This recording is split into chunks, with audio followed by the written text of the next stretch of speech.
طبعا هي حياة النازحين العزبية. شوفوا كيف احنا بنطبخ، كيف النار واجواء النار واجواء الشباب. هذا يعني يوميات نازح في الخيمة. طبعا هيك بنطبخ احنا. نحن بنطبخ قاعدين على النار، والامريكان قاعدة تسرق في الغاز تبعنا. عيني عينك.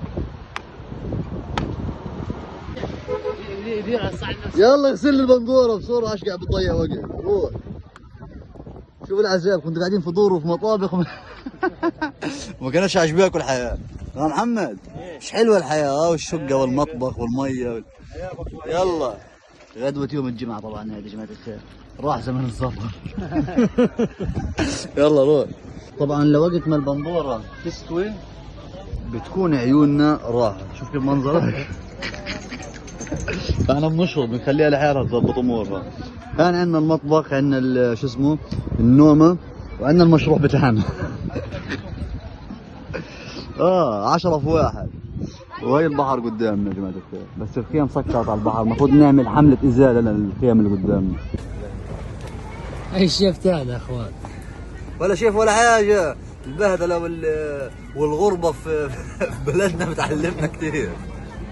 والله يا اخوان قلات البندوره هذه انتم شايفينها، مش اي حدا ممكن يعملها.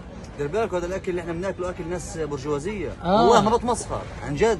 في ظل الاسعار هذه اللي احنا بنعيشها والبضاعه الغاليه، هذه الاكله مكلفه. يعني في الايام العاديه انت كنت تعمل لك فيهم جشتين على رز، على بطاطا، على مقلوبه، على لبن، على كولا، تعمل شيء. لا محمد هذا لا، هذا غلبنا. هذا موجود في البلد.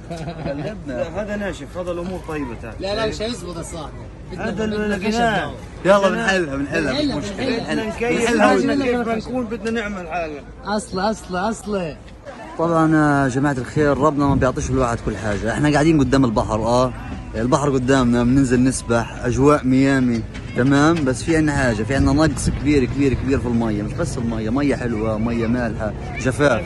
رفح كانت مرزوقه اكثر من دير البلح للامانه، والجمعيات والمؤسسات والتكيات والمساعدات كانت حبطرش في رفح. والميه الان جفاف، ما حدا مدور على حدا باي حاجه. الميه اللي بنغسل فيها بنشتريها، الميه اللي بنشربها للشرب بنغسل فيها، ما فيش ولا اي حاجه. بالنسبه للميه فيش الا ميه البحر هي مجانيه.